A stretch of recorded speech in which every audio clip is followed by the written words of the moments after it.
Set to go. Well, kia ora and good morning, everyone. And it is great to be here with our fantastic Minister of Education, my good friend Erica Stanford. And can I just begin by acknowledging Silverstream Primary School and just to say thank you so much for hosting us here today. We know it's in the last week of school and there's lots going on, and we so appreciate the effort you've made for us. Thanks to Corey and to all of the team for all of your great work that you do with our kids. And it was certainly fantastic to meet so many of them today, including the leaders of the school that are here up the front as well. Can I also just congratulate the school on your centenary yesterday? It was absolutely fantastic to hear some of the members of the students actually dressed up in costume from 100 years ago, which was pretty special. But look, as you know, we have very bold ambitions for our education system. We want all of our children in New Zealand to get a world-class education system that then sets them up for great success. But the reality is that our system is not delivering the equitable outcomes that we should expect.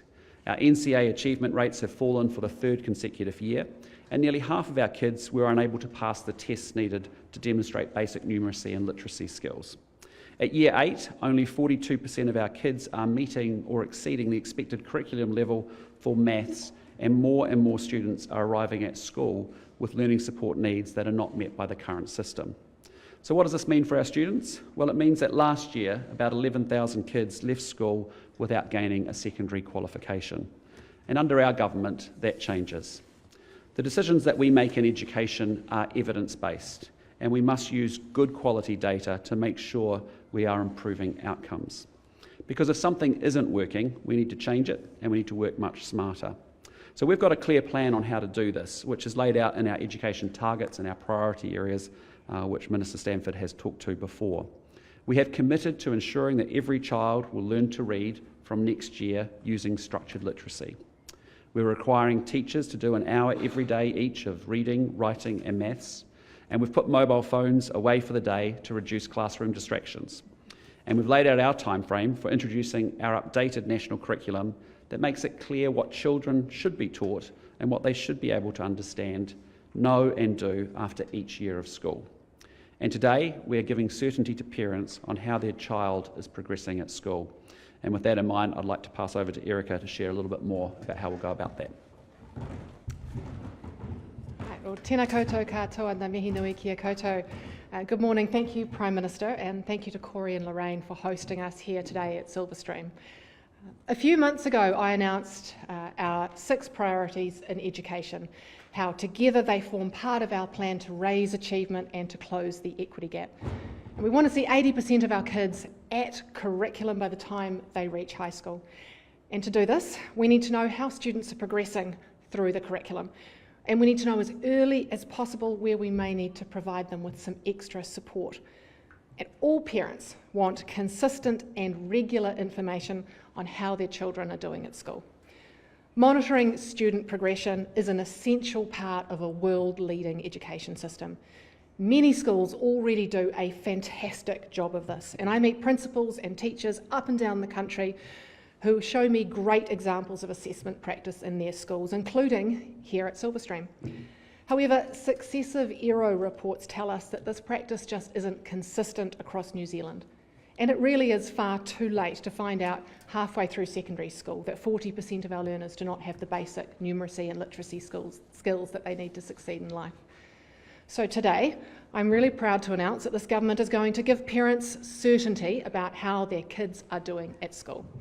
From 2025, all children in their first year of schooling will participate in 2 very simple phonics checks to understand how they can read words by sounding out the letters, which is what we just saw in the classroom we were just in. This will be done after 20 weeks of schooling and then repeated again after 40 weeks as an essential part of rolling out our structured literacy approaches in schools. But crucially, this will help teachers to identify those learners who may need a little bit of extra help and access that help as early as possible. Progression monitoring in reading, writing and maths will also be introduced for children in years 3 through years 8. This will be done twice a year and will inform teachers about the next steps in children's learning. Schools will be given a choice of tools to use, either eASTL or PATs. Now, most teachers will be very familiar with these tools, but not all schools use them consistently. And to have a world-leading education system, we need everyone on board. My message to parents is simple. You are going to know more every year about how your child is doing at school. No matter your teacher, no matter your school, no matter your region, no matter where you live in New Zealand, you are going to know more about your child's progress. These are just the first steps. We're also looking at some other checks that could be done at critical milestones to ensure that parents know all the way through their child's journey how they are progressing. We're currently developing ways to improve school reports so that they are easy to understand, that they're detailed enough so that parents and caregivers know how their children are doing. A world-leading education system should be a springboard to a successful future, and we want that for all New Zealand children. As Minister of Education, I have a guiding North Star, that is to lift student achievement and close the equity gap. Every decision I make, every paper I read, every policy I consider, I hold those up against these aspirations, and today's changes are part of making that happen. Thank you very much. Well done. Well, thank you, Erica, and again, that is great news for parents who actually do want to know before year 10 and 11 how their children are progressing, and to be able to make interventions early to make sure our kids are on track is really important. With that, happy to take any questions you may have. How many schools are using ESL? Was that what Sure. There's about 60% of schools who use EASTL in some form, and there's about 1,000 schools who use PAT for either reading, writing or maths, and another 800 who use it for again, reading, writing or maths. So there is quite big uptake already, but what we know from ERO is that it's not consistent across the country. What we also know is that while many schools might be using different tools, there is some capability to be improved in the sector, so how you use the data from the assessments to inform teaching practice. And so that's why we've given ourselves a year to make sure that we're investing in our teachers, to make sure that they're getting the professional development they need to be able to use that data successfully. So how many schools are using either, if you add up both of them? Yeah, sure. Look, ERO said there are about 90% of schools who are using some form of assessment. But again, it's not necessarily the fact that they're using it, it's how they're using it. So there are some schools who are not using assessment at all, but more importantly, it's the way that the assessment is used to inform teaching practice. And so ERO have been saying for more than a decade now, in fact probably about 25 years, that we need to have a consistent tool and that we need to build capability in the sector, and that's what we're going to be providing. Yeah, will the ESL program, will it be able to cope with the extra demand, or do you need to pump more money into building that capability? Yeah, look, EASTL is a world-leading tool, but it hasn't been invested in as much as it needs to be. So that's why we're giving ourselves next year to make sure that we're building that capacity within EASTL so that when students and teachers go to use it, that it's able to take the load. So that's why we're giving ourselves another year as well, but also to build that capability. One thing I hear loud and clear from teachers is we need time to embed good practice, and so we're making sure we're giving ourselves that time. How are you going to ensure that teachers aren't just teaching to the test and ignoring other important parts of teaching? Yeah, well, that's why we've selected the tools that we have. These are tools that the teacher can set the level of the test, so they're meeting the child at where they are. And ASTL we chose in particular because it provides really rich information about next steps in learning, so it really is less about a pass-fail, but a progression monitor and a next steps for teaching practice, and so that's why we selected those tools. If you're aiming for consistency, why have you given those options for using different kinds of tests? Yeah, look, what we heard loud and clear from the sector was they didn't want a brand new tool. We already have some really great tools that we just need to invest a little bit more in, like ASTL and PAT, which are known and well liked within the sector. So what we're trying to do is give just consistency with tools that are already in use. And how widely will the results be available to different people, different groups? Will it just be the parents that see their children's results? Of course. I mean, we expect that parents will be reported to in a clear and consistent way with really rich data so that they know how their children are progressing. It's also for the teacher to use in the classroom to inform their teaching practice, and importantly for the principal and the board to know how they're tracking as a school. But for us as a system, we need to know at an aggregate level, how are we tracking as a country to get ourselves to 80% of kids at curriculum. So will that aggregate data be more available widely? Well, at the moment there is already ASTL data sitting in the system, and that will just continue.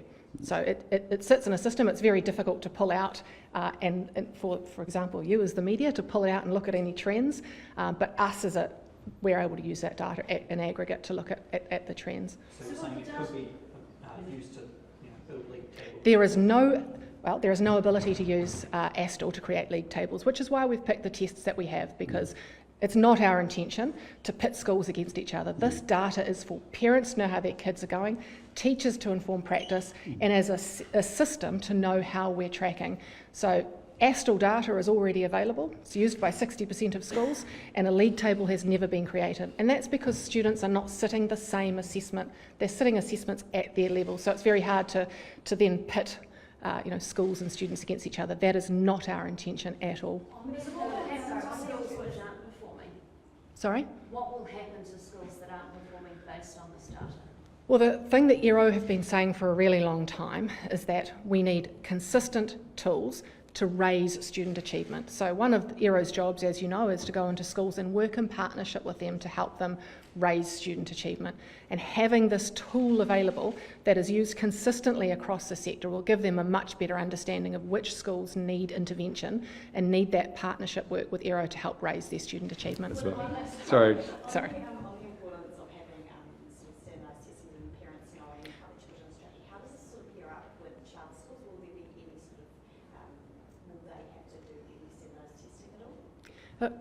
One of the things that I've been in discussion with Minister Seymour is how we collect data from all schools. So we're in discussions about how we do that, because they will also need to be able to measure progress because of the way that to make sure that those schools are achieving as well.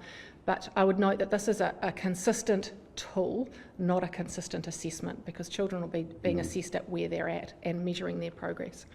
So the phonics check for the first years, is that compulsory, or is that just because you said that they have the opportunity for that testing, is that going to be compulsory? Yes. So with the phonics check this year, we're going to be doing a baseline sample just to see where we start from. Next year, we'd encourage schools to use the assessment, and then it will be compulsory from 2026.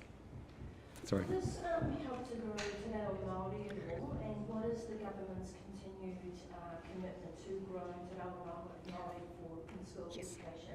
Yes, excellent question. Sure. Good question. Sure, no, an excellent question, and one of the things I should have mentioned is that this two tools will also be available in Te Reo Māori, both for our kura kaupapa and for our rumaki as well. We wanted to make sure we've got that equity across the system, that we're able to assess progress through both English medium and Māori medium and kura kaupapa, so that we can raise achievement. As I said in my speech, my guiding North Star is to close that equity gap, and assessment is only one of the tools, but it is a crucial tool to make sure all of the other things that we're doing are working and that we're on track to progress to 80% of kids at curriculum. Just back to the visibility of data, so will that be posted online for others to see as well, so everyone can see how schools are performing? It's not my intention to be posting any data about individual schools. This is about parents knowing where their children are at, teachers having really good data about how to progress teaching and learning, and as a system, as an aggregate level, to make sure that we are on track. This is not about posting data or league tables or having lists of schools and how they're doing, but it's a really good tool for ERO to know where they need to be able to put more of their efforts as well. Posting the data online, I think, was part of ACT's education policy on the campaign. It's something that they wanted. Is that something they've had to compromise on? This is something that was not in the coalition agreement and not something that we've had to compromise on, no. Just lastly, how much more work is this going to create for teachers, and are they going to be compensated for that extra work? Teachers should be using really great assessment practice in their classroom, and many of them already do. They'll be using other day-to-day formative assessments as they are going in their everyday practice. But look, when we go around the country and we talk to teachers and principals who are already using assessment data, this is best practice. And we will be investing in our teachers next year, those who need additional professional learning and development about how to use these tools, how to use the data to inform teaching practice, which is why we've given ourselves that extra year. So there will be significant investment going into our teaching workforce to make sure they've got the time and the capability and the professional learning and development that they need. Prime Minister, Yes. a question on your upcoming ministry, if that's okay? Yeah, sure. Just wondering if you intend on meeting with Joe Biden while you're over there. Look, I mean, I'm heading out on Monday night. Tuesday I'll be going through a number of engagements with US politicians. Wednesday will be an opportunity to have bilaterals with European politicians. And then NATO and the IP4, which is the group that Australia, New Zealand, Japan and Korea are part of, will have our formal meetings there. And then on Friday, I'm actually in San Francisco meeting with a lot of investors, potential investors in New Zealand. So we also have some White House dinner and reception, and I'm sure I'll have a chance to talk with President Biden and many other leaders on the margins of the meeting. I may well be, yes. My job is to make sure I'm building good rapport with all layers of political leadership across America, as well obviously across Europe through NATO, and also attracting investors and talking to them about New Zealand and why it's such an investable place to go. Well, look, I mean, NATO and IP4 is a great opportunity for us to come together. We're like-minded countries. We've been partners of NATO for over 25 years, and it's an opportunity for us to talk about conflicts that we see, particularly around Ukraine, but it's also a chance for us to talk about the rules-based system, the values that actually make us like-minded countries, and that's where I expect the discussions will go. Would you express any concerns around Israel? Again, I'm sure that will come up in conversation, but NATO is very much a Euro-Atlantic focus, and obviously the IP4 countries are partners with NATO in those conversations. Which other bilaterals will be new to you? We'll announce that as we go through. We don't announce that in advance, but as I said, broadly giving you a sense of broad political engagement in the US with representatives and political officials from both parties, and then likewise on Wednesday, certainly a good opportunity with a series of bilaterals with European leaders, and then our formal meetings on Thursday. How important is the NATO alliance, in the current times that we've got? Oh, it's absolutely critical. I mean, we stand with Ukraine. That's an unjustified illegal war. Those are values that New Zealand holds very dearly. The respect for sovereign states, nations' borders, freedom of navigation, international rules-based system. Those are our values, and we stand up for those values. That's why we have been working with the British, as you know, training Ukrainian troops in England for that very reason, because it's important you have values, but you have actions that follow through as well. Will you be announcing? Yes. Would you be willing, or have you considered, to launch an Intelligence and Security Committee inquiry into foreign interference, given the committee's role in investigating that? Yeah, what I'd say on that point is we have a National Security and Intelligence Committee, which is multi-party, as you know, which I chair. We have very good discussion with the intelligence agencies around what's happening with foreign interference. More importantly, you've seen over recent years our intelligence agencies be much more public about the threat of foreign interference and much more open as they can be, acknowledging that there are some security issues there. But you've seen them with the public sessions that we've had off the back of that committee, talking very publicly about foreign interference. And then you've also seen me call out and attribute, as I did recently, China for foreign interference and with a cyber attack on our parliamentary system. So, I think we've got very good awareness. I can tell you it's a topic of conversation with our intelligence agencies at all times, and I think there has been good discourse around that and good public discourse about that. Yeah, I do actually. Yeah, I do. I think that's we're very alive to foreign interference as an intelligence issue, more so than we've ever been. I can tell you our agencies are doing a great job with it, and we're also trying to highlight the issue with the public as well, which is something we haven't previously done. The Labour Party have got a caucus up in Auckland. They're keen to try and win the city back. Right? At the next election, what do you think their chances are? Well, that's up to them and Chris Hipkins, frankly. I'm focused on the New Zealand people and getting this country turned around. And, I just note, I'm focused on making sure we've got 51 more community beat police officers in the Auckland CBD by the end of July, rather than just cutting trees. How do you think the Prime Minister? Sorry, I'll just finish Bennett, I'll come back, Jack. Think about the Labour Party at the moment? That's up for the Labour Party. I'm focused on making sure Aucklanders understand we're rebuilding their economy, we're restoring law and order, and we're going to deliver them better health and education like we're seeing today. Jack. Just on the youth offender academies, which is the trial starting just weeks away. Yes. On Monday, you can run through specific day-to-day examples of what would be happening in the in-residence program. You said that OT would absolutely know. I went to OT yesterday. They couldn't answer that specific question either. They said that it was still in development, the curriculum. This program is starting weeks away. Why can't anyone in two ministers' offices and the ministry answer the question of day to day, what will these young offenders be doing in this program, which is starting in a matter of weeks? It's a key.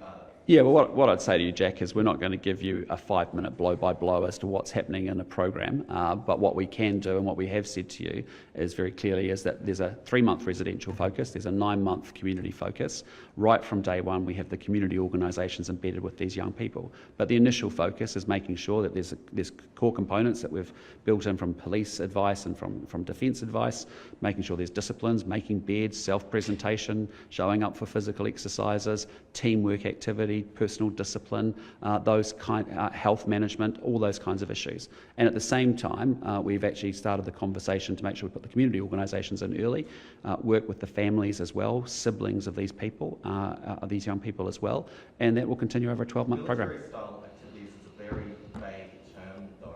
I mean, it's a pretty simple question to just run through. Well, I think I've explained it to you. Wake up at a certain time, at a routine, in a discipline, make your bed, get yourself dressed in presentation, make sure there's physical activity, obstacle courses, a bunch of stuff. You know what that looks like. So I just say to you, but that's, I know, this is we are going to do it differently. And I appreciate everybody, you and the media want to talk about boot camps and you don't like the idea, and I get all that. That's fine. But actually out there in New Zealand, people have got a problem with crime and serious young offending. The idea of these boot camps, it's more to the fact that it's taken 3 days essentially to get that level of detail. Well, it's the same. Policy that's starting in a number of weeks. There's a lot of criticism around boot camps working or not working, but it's hard to even make that comparison and make those criticisms if we don't even know what that means. I just think that's unfair. I just gave you the same answer I gave you on Monday, so let's not go there. But I just say to you, at the end of the day, we are going to do something different because, and I'm very confident that we're putting together a good program. We're doing it as a pilot for 10 young people, and we're going to learn from that. But we've taken all the influences and all the learnings from previous programs, from advice from the police that have input into the curriculum, oranga tamariki, community organisations, defence. And it is a broad program. It is a multi-layered program. We are not just doing punitive boot camp stuff. It is actually about making sure that we actually make powerful, targeted interventions in these young people's lives. We're taking them out of the community and giving them their shot. Sorry? Do you have an update on the Lawasi Latu case for Tongan overstay? She's written it for a ministerial intervention on Friday. The MPs wrote to you on Monday. They haven't heard any word back on that. Do you want to Well, I mean, as I said on Monday, I don't comment on individual cases. That's now an issue for Immigration New Zealand. I appreciate... They have asked for a ministerial intervention. Yeah. Sure, I can't speak for Chris Pent because he is the Minister in charge of ministerial interventions, but it does take a period of time to review a case. I know I've done them myself. Often the files can be big and it's important to get across the detail, so he will take his time in reviewing that case and making a decision, and I'm sure you'll find out in due course. So it is pending, it is under review, you have not made the decision? If he's received, I presume he has, but I don't know, I haven't spoken to him about it, but if he has received the referral and he's received the case, then he will be reading through that, but I haven't had any advice. How long do you think they would have to wait usually to hear back from the minister?